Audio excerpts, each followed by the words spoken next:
All right, so young people, this song right here is Tom Macdonald featuring DAX, which I like both of them really well. I especially like the last one I did, the DAX. That was really, really crazy. This is called Blame the Rappers. Oh boy, and this might be interesting. I ain't know. We'll see. I don't want to make no assumptions, but I'm thinking this is going to be pretty interesting. Blame the Rappers. All right, so without further ado, here we go. Yeah, I'm a rapper, but I'm losing my respect for the genre. How many songs about Xanax and alcohol are we dropping? How many kids we gonna kill for we admit it's a problem? Probably stop if it was one of our sons or one of our daughters. We know our demographic is primarily youth. We glorify breaking the law to children in school. Kids copy what we see and imitate what we do. They'll go to jail for doing the things you thought them was cool. We put women in our videos exploiting their bodies, while little girls around the world grab their phone and they watch it. They need a realistic role model, not just a Barbie. They see strippers and escorts, but no lawyers or doctors. Hey hip-hop, what the hell happened? It was power to the people and we like that stuff. These days you're promoting that it's fun to be an addict, so I'm asking, how could y'all write that, bruh? You can blame the rappers when you blow up, but your favorite songs are about doing drugs. So what happens after these kids grow up? And who's to blame for who they've become? They made it look so cool to shoot those guns and hate the cops and to get too drunk. You can't blame the rappers when you show up and love the songs that make you dumb. You can't blame the Making music is a privilege and a choice, and if you ever get to be successful, you must understand the people that you influence. I swear by what you say, and that the melodies you sing make wings, build dreams, and fill voids. We are medication straight through voice. Some give life, and some destroy. And even though this money seems nice, it can't come, so we must take that as a hint that there's other things in life we should enjoy. We move mountains, we cross states, we play roles in presidential debates. So don't you try and tell me making music is for fun and you don't care about the things that our music helped make. Man, I know I'm not perfect, but I'll change. I'm the outcome of this world and my pain, and this music is pills, and I promise this dose that you take won't make you say. You can blame the rappers when you blow up, but your favorite songs are about doing drugs. So what happens after these kids grow up? And who's to blame for who they've become? They made it look so cool to shoot those guns and hate the cops and to get too drunk. You can't blame the rappers when you show up and love the song that make you dumb. You can't blame the rappers. Yeah, I'm a rapper, but I swear that I'm embarrassed. Half of these artists can't even talk, they just mumble their lyrics. And the teenagers listen while they rebel from their parents, while the rappers tell them pop a pill, buy Gucci and wear it. They say screw the police, break the rules, smoke weed, buy some shoes you don't need, rep the hood in your street. All these rappers holding guns and now the kids want some. Mess around and kill a homie, you can't clean that blood. We encourage being stupid with our music, and we're normalizing poor moral standards while we do it. Little boys see the way that women look on our videos and assume it's real life, project that image on little girls. It's unrealistic. If you're young and you listen, you are one in a million. You are loved, you are different. Hey hip-hop, I know life moves on, but while I'm here, how could you write that, dog? You can blame the rappers when you blow up, but your favorite songs are about doing drugs. So what happens after these kids grow up? And who's to blame for who they've become? They made it look so cool to shoot those guns and hate the cops and to get too drunk. You can't blame the rappers when you show up and love the song that make you dumb. You can't blame the rappers. Dollar bills and popping pills like party songs. It's not cool in real life. Cheap thrills and going till the morning comes. See what that feels like. You can blame the rappers when you blow up, but your favorite songs are about doing drugs. So what happens after these kids grow up? And who's to blame for who they've become? They made it look so cool to shoot those guns and hate the cops and to get too drunk.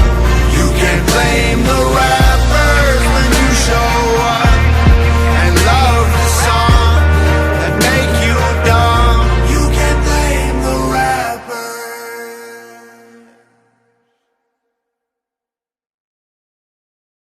Man, Tom Macdonald, and I'm just saying, I'm just throwing it out there. He probably gonna be probably one of the worst hated on rappers out there, because who wants to hear positivity? Who wants to hear truth about what this stuff is doing?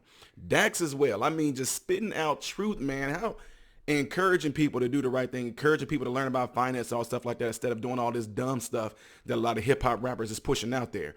It's absolutely amazing. I'm gonna tell you something else, because from my genre, that's where we had like the Snoop Dogg that was coming on board. And don't get me wrong, I'm not hating on Snoop Dogg at all. But I tell you what, I grew up in the era where I was actually able to see with my own eyes, to see a whole generation of folks get so influenced that they change.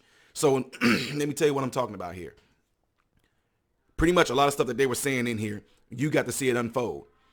When Snoop them came on the scene, I grew up, I'm telling y'all, growing up in the hood and around the ghetto, seeing people do all kind of things like drinking and all that.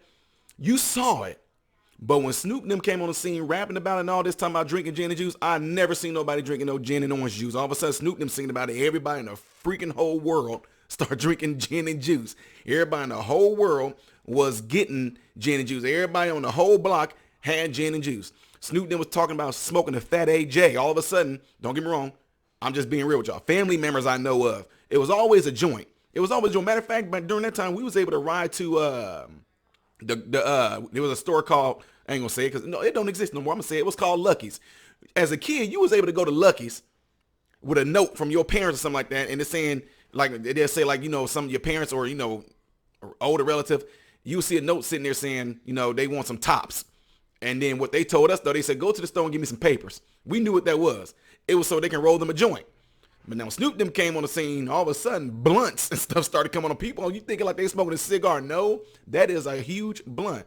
So then all of a sudden, also when Snoop them starts talking about Tanqueray, all of a sudden in the hood, I'm seeing everybody drinking Tanqueray. When then, first of all, you wasn't even seeing that stuff at all. You know what I mean?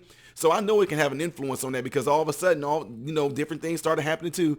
Little girls that we grew up with, they were, you know, they were dressed in their little cute shorts and all the stuff like that. But then, like, when you see these certain chicks in the videos that Snoop them was going after, it was always these girls that look pretty much like, you know, they look what we call hoish. You know what I'm saying? Little small jeans and everything like that, booty cheeks and stuff hanging out. We wasn't seeing that at first. And then when it's all being pushed in these videos, you slowly seen it creep its way into your generation and all that. And the reason that it can become a huge misconception is that in the videos, it's portrayed that that's what Snoop, I'm not just, like I said, I'm not hating on Snoop, so let me quit saying Snoop. A lot of rappers in that genre, you know what I mean, the late 90s or early 90s into the late 90s, the rappers of that era were going after those type of women, had those type of women in the videos. And I know they still do, but I'm talking about when it was first coming onto the scene, because it was not happening. It was like almost like a court thing against to have women like that in videos, but they slowly let it happen. So because these well-known rappers were going after women like that, you had men in the street that started to look like the rappers and all that. I mean, to the point to where, I mean, everybody was looking like Bone Thugs and Harmony. We all had long hair and all that. I ain't gonna show y'all no pictures of that, but we all had long hair and the braids and all that.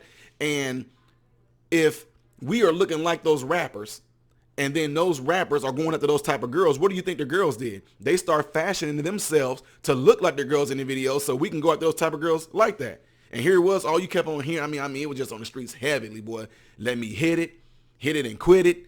You know, don't stop. I mean, it was so much stuff that was going on that we knew that it came from that. So if they sit there and say things like rappers or videos and stuff like that has no influence on kids, that's a straight lie. Yes, it does. It has a heavy influence on people and on a generation. That's why they push it towards them. That's why, you know, young folks can listen to songs right now and I'm like, Dad, I like this song right here. And I'm talking about my sons. They say, I like this song right here. And I'm like, what is it talking about? I'm just talking about like the beat and all that. I'm like, oh, okay. So, but when you do go to a list of the lyrics, it's like the dude ain't even talking about nothing. Now, something like this right here, we're spinning out a bunch of knowledge and truth. They ain't gonna, man, you think they're gonna try to make this right here mainstream? Absolutely not, because he ain't glorifying nothing sexual. He ain't glorifying nothing violent. He ain't glorifying nothing that, you know, looting, and, you know, he ain't glorifying no killing, glorifying having guns, glorifying having money and all this stuff like that. He's not glorifying that, because they know that in the end, that's a false misconception. And in the end, there is no good ending to any of that. You chasing some materialistic stuff. You chasing things that actually will never satisfy you. But y'all gonna have me keep on going. As young folks, it's y'all fault. But thank y'all, because it gets wheels turning. I hope y'all listen to this. Woo! Love this though, man. Absolutely. I'm Tom Macdonald is probably he's one of my favorite rappers along with DAX and also, Hobson. Anybody that's, don't get me wrong, I like MGK and what they've been talking about, but it's awesome because I'm learning about these new rappers that I would never have listened to had y'all not given me these suggestions right here. So I appreciate that because these are going to be folks that I'm going to be consistently listening to that's actually pushing this knowledge. Gemstones is another one that slept on, that he pushed stuff. Bizzle is one. Anyway, folks, I'm getting ready to get out of here. I am Ty Smith, modern Renaissance man, hoping and praying that every last one of you guys have food, shelter, and clothing. And I hope and pray every last one of you guys are in great health. God bless you through Jesus. I'm a survivor. Fighting my life. This video right here will lead you to the next reaction, all right? This video right here is going to lead you to my comedy stuff and things that I do on this channel as well, all right? And right here is where you need to press in case you forgot to subscribe, all right? Appreciate it.